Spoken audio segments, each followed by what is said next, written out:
você acha, por exemplo, que o pessoal defende muito da justiça privada, dos tribunais privados? Lógico, é um avanço, mas eu acho que a única coisa que o Estado deveria fazer é trabalhar segurança interna e externa e administrar a justiça. O que você acha disso? Não, isso aí é o axioma básico que Mises defendia e que o Hayek defendia.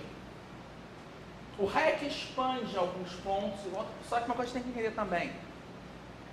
O economista, quando vai trabalhar, ele não tem que só prescrever, ele vai descrever. E como o tempo é dinâmico, ele diz, em alguns momentos, o Friedman acreditava em liberdade econômica.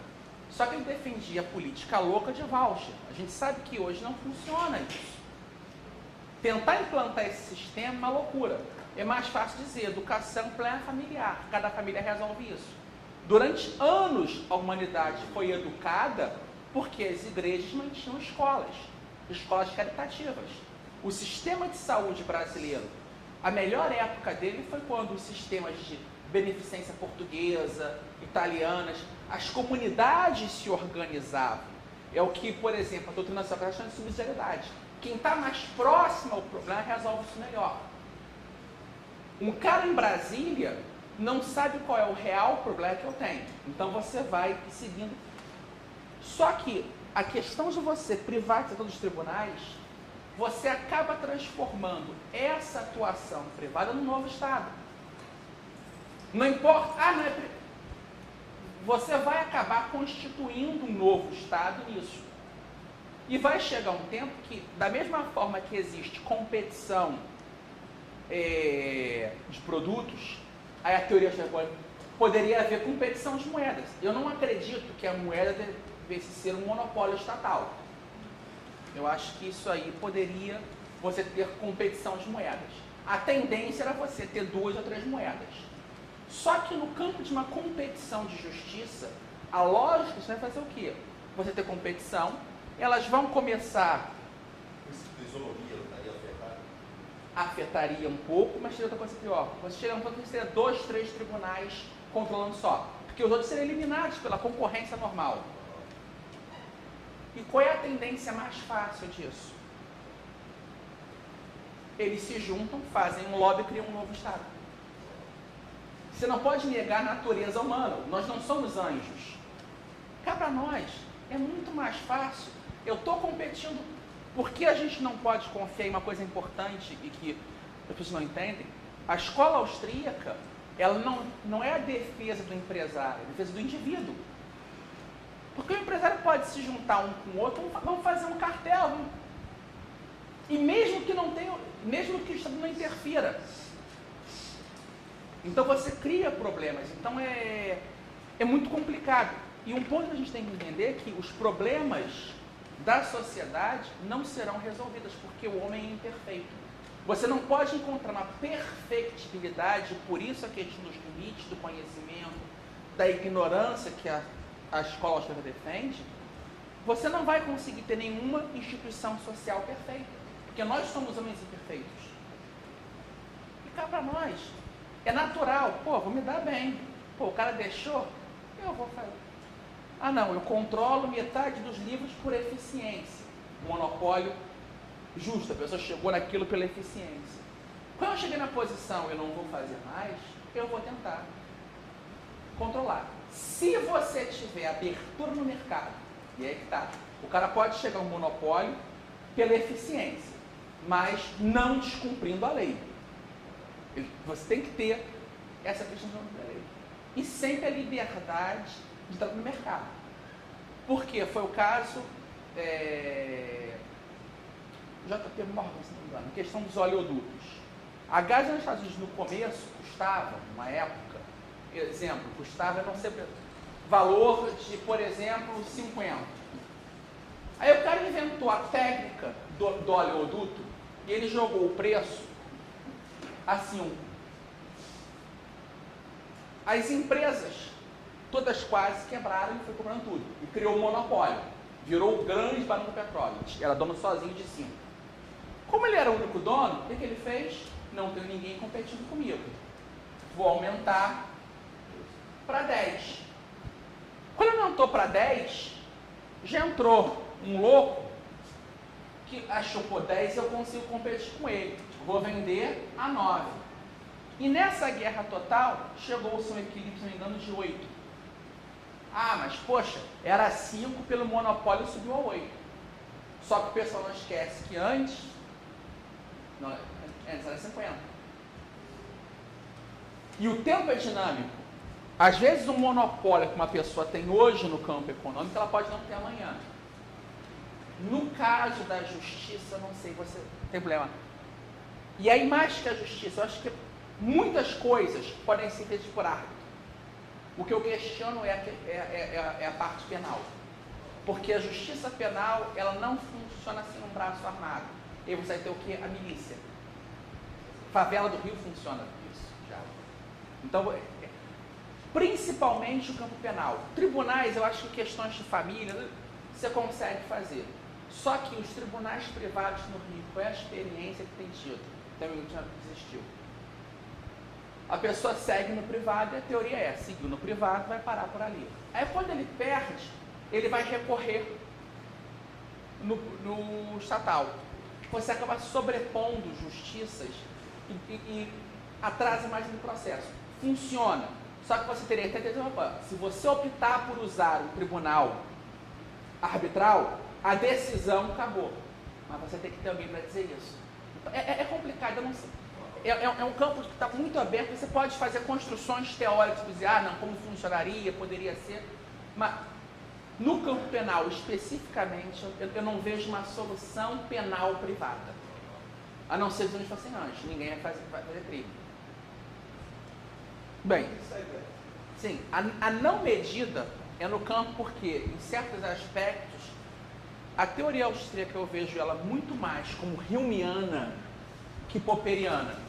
Ela se utiliza de Popper, visto que Popper vem nessa esteira do conhecimento de Hume e ele dá uma interpretação mais Humeana a Kant.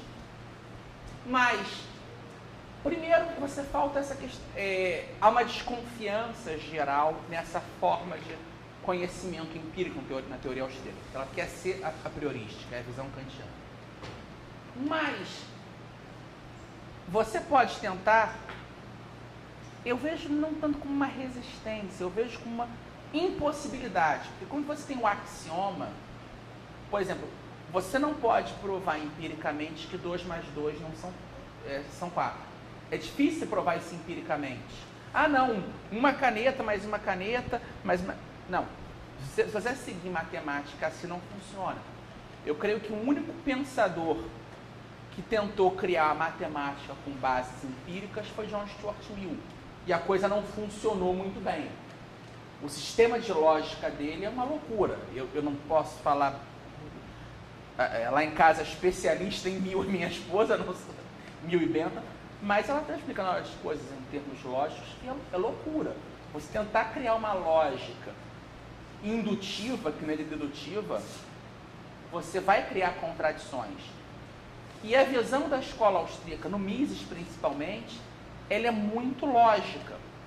E é complicado você tentar explicar axiomas lógicos, silogismos, por intermédio dessa experimentação.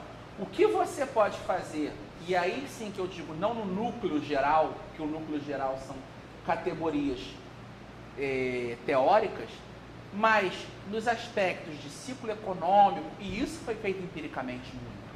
Se você pega, principalmente, os primeiros trabalhos, Bombaverk, Wieser, Mises, Hayek, eles fizeram trabalhos imensos, não para comprovar, mas para ver se a coisa seguia o que a teoria defendia em relação aos ciclos econômicos.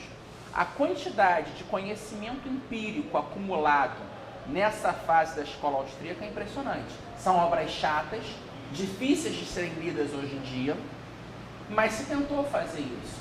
O problema é que nesses pequenos campos você até pode tentar fazer alguma coisa. Só que você tem também o seguinte, aí você faz divisões. Tem vertentes da escola.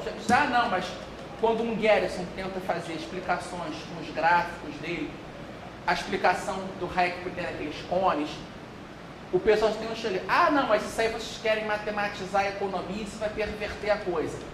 Então você tem um conflito interno, mas não na questão do núcleo central. Isso foge um pouco, eu acho que ao longo das vezes ele vai retomar algumas diferenças. Não, olha, para esse autor, de certa forma, esse livro do Bira, o livro dele, o primeiro, eu vejo que tem pontos que estão mais explícitos, essas divergências teóricas. Nesse livro aqui, até porque o objetivo era ser uma introdução à escola austríaca, o livro vai tratar mais do consenso. Eu acho que o momento agora nosso, que é um tema tão pouco conhecido da escola austríaca, mais do que esse prender, por isso eu acho que a questão do direito complicado. Eu não sei como dizer, eu acho que tem problema, mas eu não tenho uma opinião formada sobre isso. E eu acho que nós temos questões tão mais importantes agora do que se o tribunal vai ser privado, se vai ser estatal, se não vai ter tribunal. Existem coisas mais importantes agora do que esses pequenos pontos. E eu acho que a gente tem que tentar até para levar adiante essas ideias e debater também, né? Dizer, não, eu achei a verdade, isso aqui eu vou rezar todo dia às 3 da tarde, para Meca, para lembrar o profeta Iórico. Não vou fazer isso. Não, eu não vou fazer. Mas existe um ponto, a gente tem que tentar, acho que agora chega um momento de uma agenda e principalmente um trabalho mais pragmáticos, o debate acadêmico e a ação. Aí eu lembro aqui de um grande filósofo, o cardeal John Hegman, quando diz: a vida é feita para a ação. Ele estava no século XIX dizendo isso. Gramática do sentimento. A vida é feita para a ação. Então existem conhecimentos, e ele diz isso no âmbito epistemológico até, se você quiser testar todos os conhecimentos, você não vai chegar à conclusão. Porque a vida é muito curta para nós termos todas as experiências necessárias para um grau de certeza. Sócrates, tudo que você era aceito. É isso, porque porque ele era o homem mais sábio de Atenas? Porque ele sabia que ele não sabia. Porque a escola austríaca de economia, na minha concepção, é a mais sábia das correntes econômicas que nós temos hoje sendo oferecidas. Porque ela é a única escola que tem coragem de dizer: eu sei que isso eu não sei. Há uma questão socrática na escola austríaca. E eu acho que é importante recuperar esse elemento de incerteza, porque a vida é incerteza. E isso que torna ela agradável. Se eu soubesse tudo o que vai acontecer, e me trancava no ataúde, ficava lá que nem múmia. Tem problemas que são horríveis. A gente cria mais fios de cabelo branco, mas faz parte da vida. E a superação, e isso é ser humano. E o interessante, eu acho que nesse campo, e aí não é só no aspecto da economia, aí assim a praxeologia é algo mais amplo, é tentar entender como a ação, o tempo e a incerteza agem não só na economia, mas na nossa vida, cada um no dia a dia. Não é transformar isso num conhecimento que eu ponho na gaveta. É como eu posso trazer isso, é o que você perguntou no direito. Minha questão, como eu posso trazer os ensinamentos da escola, minha vida privada, meu dia a dia. Esses 3 axiomas gerais são axiomas verdadeiros porque eu posso aplicar no meu dia a dia. As minhas escolhas estão abertas, eu tenho certos condicionantes culturais, históricos, jurídicos, físicos, mas eu tenho um campo de probabilidades, nesse tempo dinâmico, não linear, que me permitem agir buscando, tomando decisões